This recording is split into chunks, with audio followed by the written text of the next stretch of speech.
suatu perusahaan dengan unit bisnis yang beragam. Dibutuhkan seorang figur yang bisa menyatukan dan membuat garis sambung supaya keharmonisan tetap terjaga.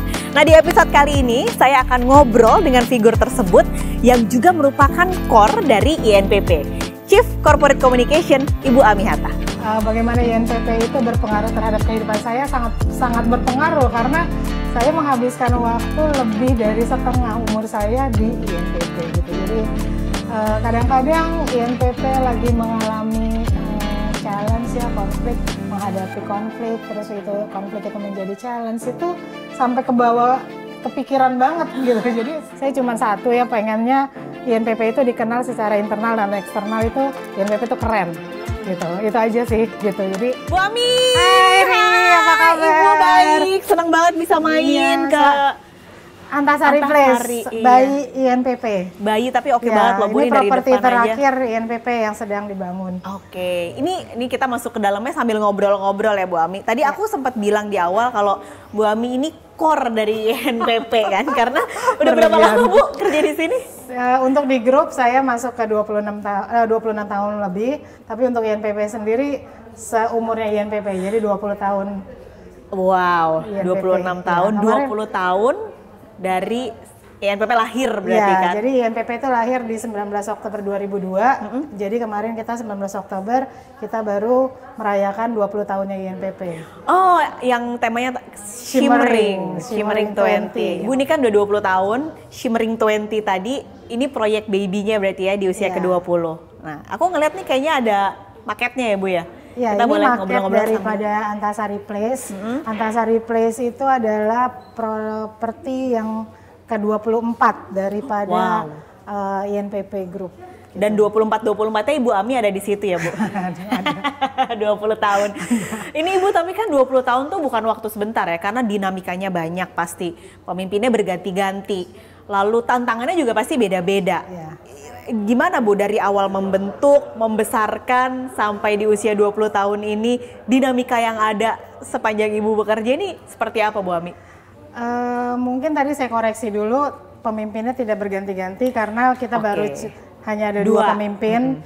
Jadi masa dulu INPP lahir sampai, mungkin saya bisa sedikit share ke Riri ya dengan dengan eksternal juga. INPP itu mengalami 3 fase pertumbuhan ya. Jadi dari 0 tahun sampai dari 2002 sampai 2010 itu INPP bergerak di core bisnisnya hospitality. Lalu 2010 mulai fokus di pembangunan mixed use. Itu ditandai dengan hadirnya Sahid Kota Lifestyle Resort di Bali. Di dalamnya ada Beach Walk, ada Sheraton, dan ada Haris Kota Beach Walk dulu. Lalu 2017 INPP masuk kepada fase pembangunan berikutnya, yaitu masuk kepada segmen bisnis hunian gitu.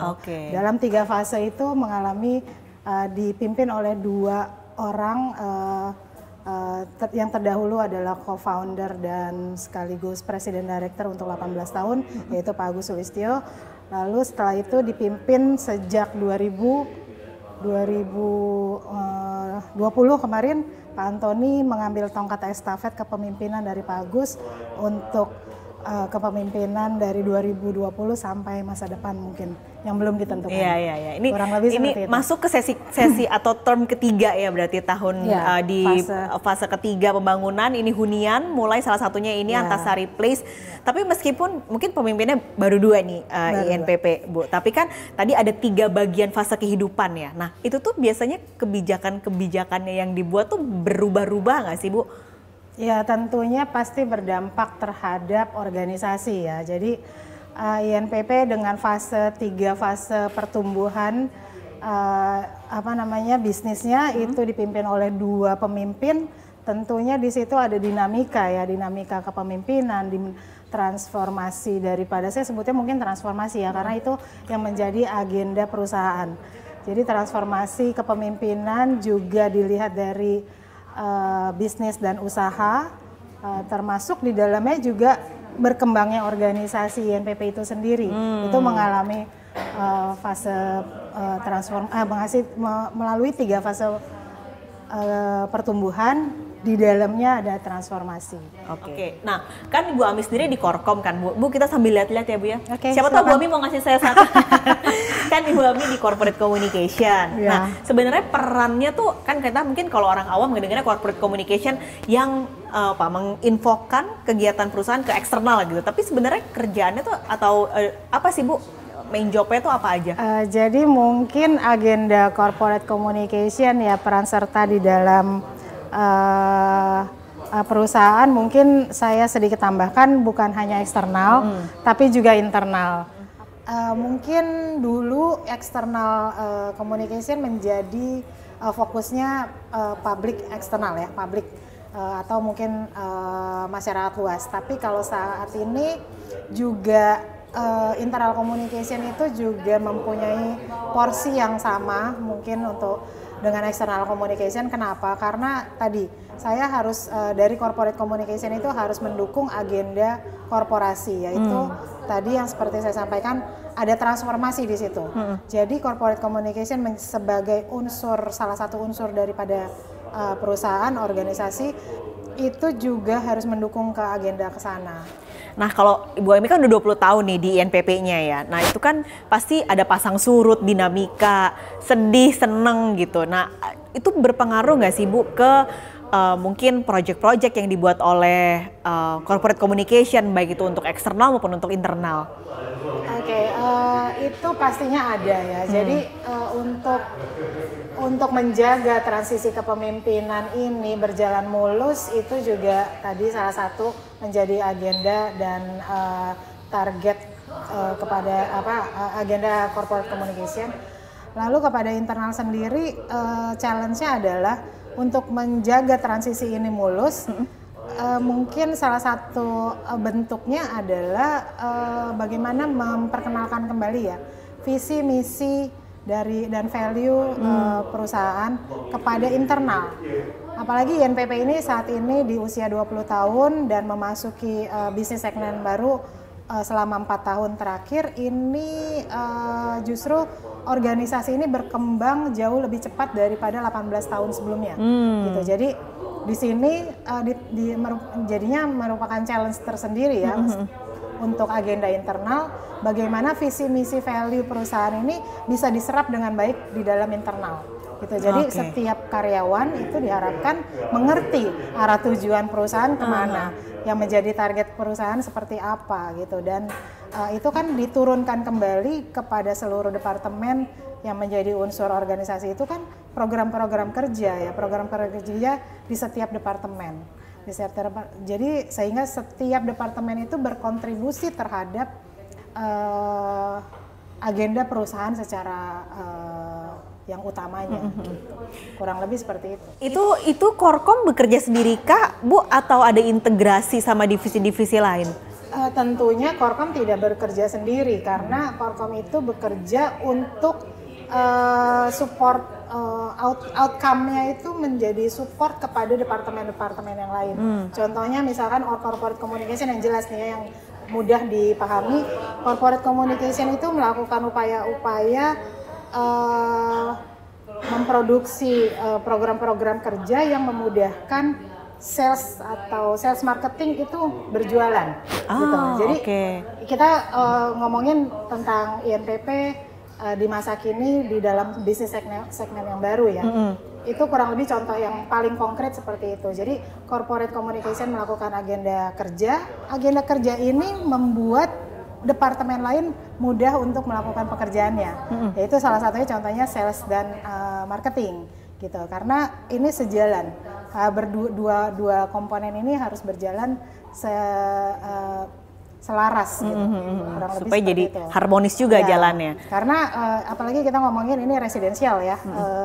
Saat ini INPP sudah beralih memasuki segmen baru yaitu residensial, artinya yang tadinya B2B to C menjadi B2C gitu. Ada segmen bisnis baru itu memposisikan INPP itu langsung bersentuhan dengan customer. Artinya customer sebagai eksternal publik ya, publik eksternal ini membutuhkan informasi tentang siapa di balik daripada pembangunan yang sedang berlangsung. Itu makanya perusahaan harus memiliki citra baik gitu, dan pada saat perusahaan memiliki opini yang baik atau citra yang baik di dalam masyarakat, memudahkan sales dan marketing ini juga berjualan atau mungkin memberikan informasi tentang perusahaan sehingga memuluskan jalannya gitu. Kurang lebih seperti itu sih.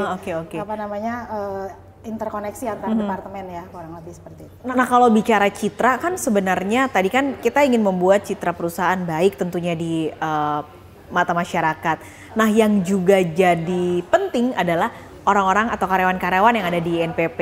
Ini kan brand-brand ambasador juga ya Bu ya, untuk melihat bahwa perusahaan ini, INPP ini nyaman untuk menjadi suatu perusahaan kantor mereka, jadi rumah kedua gitu. Nah, itu gimana caranya Bu, corporate communication membuat suatu produk gitu supaya internal ini bisa jadi brand ambassador yang baik juga untuk citra di luar? Ya, mungkin ini juga salah satu dari bentuk kerjasama antar departemen ya. Jadi corporate communication juga menjadi penopang atas program kerja yang dilakukan oleh HRD. Tadi kita ngomonginnya people ya, internal karyawan gitu. Jadi artinya internal perusahaan, artinya karyawan mungkin ya.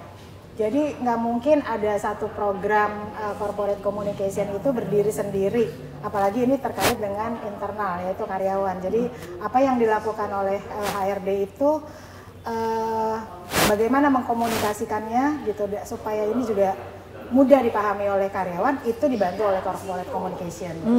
Kurang lebih seperti itu. Jadi ya itu salah satunya adalah visi misi value ya. Jadi bagaimana setiap karyawan itu memahami tentang perusahaan, itu pondasi dasar daripada seorang karyawan, bagaimana dia akan merasa nyaman. Karena menurut saya kerja ini dengan pengalaman saya dengan sedemikian lama ya, kita bisa tahu, saya lebih mudah mungkin memahami INPP itu apa yang terjadi dengan INPP, bagaimana kemana INPP mau melangkah, itu karena mungkin saya udah lama. Nah, lama ini artinya kan di period of time saya bekerja sedemikian lama itu kan saya melakukan memahami, berusaha memahami. Tadi ngomongin dinamika, saya berusaha mengeliminasi hambatan-hambatan, tapi saya mengisi dengan hal-hal positif, program-program, dan ya seperti layaknya dua orang manusia ya, saling memahami gitu. Saya dengan perusahaan ya, saya harus memahami perusahaan, kenapa itu dinamika itu terjadi. Kita tidak fokus pada itu, tapi mengkonversi kekurangan-kekurangan mungkin ya perusahaan itu menjadi challenge buat pada kita masing-masing gitu. Karena memang benar yang Riri bilang, setiap insan paradise itu adalah ambasador daripada perusahaan itu sendiri. Makanya itu pentingnya pengetahuan untuk internal communication, internal. Nah, Bu Ami, kalau kita ngobrolin soal corporate communication gitu, orang kan biasanya taunya itu kerjaannya untuk menginformasikan soal perusahaan ke eksternal. Tapi ada peran lain nggak sih sebenarnya? Jadi bagaimana INPP itu harus melaksanakan kegiatan corporate communication secara eksternal dan internal itu sama pentingnya. Apalagi dengan agenda INPP ini sedang bertransformasi ya, ini sangat penting untuk kedua target komunikasinya itu. Jadi INPP itu harus dikenal baik secara internal, dan bagaimana INPP harus dikenal baik pula oleh karyawannya sendiri gitu. Jadi dua-duanya tujuannya adalah INPP harus memiliki citra baik secara eksternal dan internal gitu, dengan upaya-upaya yang berbeda-beda ya tentunya. Exposure kepada eksternal seperti apa dan internal seperti apa, itu yang menjadi program kerja corporate communication di dalam perusahaan. Nah, ini juga menarik Bu, apalagi kalau kita bahas soal internalnya. Jadi aku kutip lagi, mungkin kalau internal ini kan juga ambasador dari perusahaan gitu. Nah, kita bahas soal internalnya Bu, tapi saya penasaran, saya pengen lihat unitnya. Boleh kita sambil Boleh, silakan. Saya bawa ke showing unit dari BAI INPP.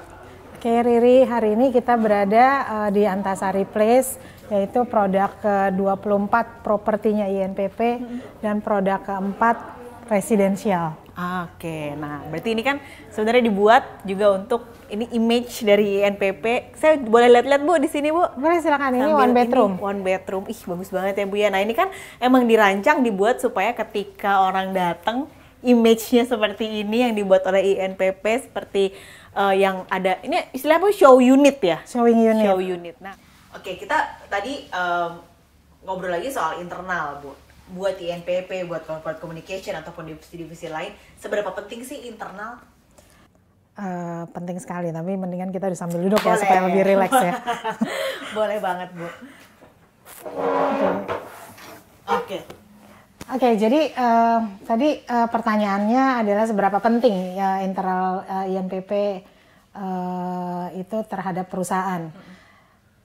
Itu saya bisa jawab dengan cepat ya, sangat penting gitu. Kenapa? Jadi bagaimana INPP itu ingin dikenal oleh publik secara eksternal, itu juga lebih penting lagi bagaimana INPP itu dikenal di karyawan. Jadi setiap insan INPP itu atau kita sebut sebagai paradiser itu harus mampu menceritakan tentang INPP, tempat di mana karyawan bekerja itu kepada pihak luar. Dimulai dari mungkin keluarganya, temannya, atau relasinya, koleganya. Itu bagaimana secara natural INPP itu akan dikenal secara organik ya, akan dikenal baik oleh publik, tapi melalui internal. Karena setiap paradiser itu akan menjadi ambasador daripada INPP itu sendiri. Kurang lebih seperti itu. Berarti kalau Bu Ami tuh ambasadornya udah sampai sel-sel darah ya Bu ya, saking udah 20 tahun. Tapi itu tuh berpengaruh nggak sih Bu ke kehidupan Bu Ami gitu kan? 20 tahun kan berarti tengahnya lebih juga ya kan Bu? Iya, sangat penting ya. Jadi INPP ini bagaimana berperan dalam kehidupan. Ini kan ngomongin saya ya, berarti bagaimana INPP itu berpengaruh terhadap kehidupan saya sangat berpengaruh karena saya menghabiskan waktu lebih dari setengah umur saya di INPP gitu. Jadi kadang-kadang INPP lagi mengalami challenge ya, konflik, menghadapi konflik, terus itu konflik itu menjadi challenge, itu sampai ke bawah kepikiran banget gitu. Jadi kadang-kadang ya suka dukanya, kalau tadi diomongin suka dukanya lebih kepada ke situ ya. Saya bisa kadang-kadang nggak nyenyak tidur loh kalau mikirin perusahaan. Overthinking ya langsung Bu. Iya, seperti perusahaan ini milik saya sendiri gitu. Jadi kurang lebih seperti itu sih. Gitu, karena ya gimana ya, saya udah ngejalanin, apalagi tadi ya ngomongin tahun. Saya udah 26 tahun di grup dan untuk di INPP sendiri udah 20 tahun. Lalu kita kehari-harian ya. Saya mungkin lebih banyak menghabiskan waktu di kantor daripada di rumah gitu. Jadi di rumah aja mungkin cuma tinggal tidur gitu. Sedangkan di 8 jam atau 8 sampai 10 jam di kantor itu kan kita memikirkan dari pagi sampai sore atau malam, itu kan memikirin perusahaan ya. Bagaimana perusahaan hari ini mengerjain apa gitu, itu semua outputnya atau outcome-nya itu untuk perusahaan gitu. Dan nanti secara jangka panjang juga pasti untuk saya gitu kan. Tapi memang INPP ini sudah membentuk saya termasuk kepada menjadi saya seperti sekarang ini ya karena INPP. Ya. Tapi ini berarti udah 26 tahun di grup, 20 tahun di INPP. Ada nggak sih Bu hal-hal yang kayaknya masih belum tercapai gitu? Atau mungkin harapan kedepannya apalagi nih Bu? Karena kayaknya udah 20 tahun kan orang pikir aduh apalagi sih yang dicari gitu. Tapi buat Bu Ami? Untuk saya masih banyak ya agenda-agenda yang mungkin kadang-kadang saya juga jadi suka nggak bisa bedain nih, ini agenda saya pribadi atau agenda perusahaan nih. Karena masih banyak yang pengen dilakukan. Apalagi INPP ini baru saja sedang transformasi, lalu mau meninggalkan masa transformasi ya, karena 2023 INPP ini harusnya sudah tidak bicara lagi transformasi. Transformasi berakhir di 2022. Jadi kepemimpinan dari Pak Agus ke Pak Antoni itu harusnya transformasi prosesnya itu sudah berhenti di akhir tahun ini, dan 2023 kita fokus dengan INPP baru gitu, INPP dengan spirit dan semangat baru. Pandemi mungkin kita sudah mulai tinggalkan dan INPP fokus kepada segmen bisnis unit yang baru, sehingga INPP ini menjadi tahun di 2023 itu lebih fresh gitu, lebih fresh, kita lebih fokus kepada bisnis-bisnis, pengembangan bisnis-bisnis yang lain gitu. Untuk saya sendiri banyak banget agenda yang saya pengen, saya sampai nggak bisa pisahin ini agenda pribadi atau agenda perusahaan, karena yang kadang-kadang keinginan saya pribadi itu saya coba komunikasikan kepada pimpinan-pimpinan saya, saya pengen ini, pengen itu terhadap INPP-nya gitu. Jadi bukan saya pengen ini itu terhadap hidup saya. Justru saya pengen deh INPP begini, saya pengen deh INPP begitu, INPP melakukan ini, melakukan itu. Nah itu mungkin itu yang INPP sangat berperan banget di dalam kehidupan saya, kurang lebih seperti itu. Boleh Bu, sebelum menutup ngobrolan ini, apa sih Bu, boleh nggak sebutin mungkin buat internal, apa sih keinginan dan harapan Ibu mungkin di 2023 ini ada lembaran baru yang akan dimulai?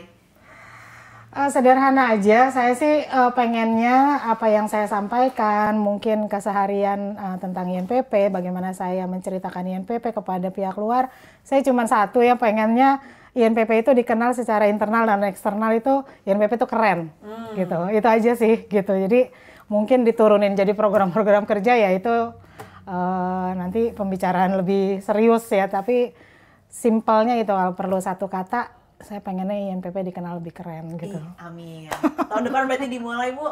Semoga harapan Bu Ami bertambah dan bisa terlaksana juga. Amin. Okay. Semua kebaikan untuk INPP. Amin. Terima kasih Bu Ami udah ngobrol-ngobrol di episode kali ini. Thank you Riri. Siapa tahu kita ketemu lagi nanti di episode pasti. Oke, thank you Bu Ami. Thank you. Berbisnis tak lepas dari kompetisi, baik itu di dalam maupun di luar perusahaan. Lantas, bagaimana sebuah perusahaan bisa menciptakan lingkungan berkompetisi yang sehat untuk para karyawannya selagi berupaya mewujudkan visi mereka? Corporate communication merupakan salah satu kunci yang berperan penting dalam hal ini. Selain karena memberikan dukungan kepada setiap anggota tim, komunikasi ini membantu mereka untuk mengerti arah tujuan perusahaan, sehingga dengan keharmonisan yang terjaga, semua karyawan bisa bersatu padu untuk saling mengasah dan saling beriringan meraih apa yang perusahaan inginkan.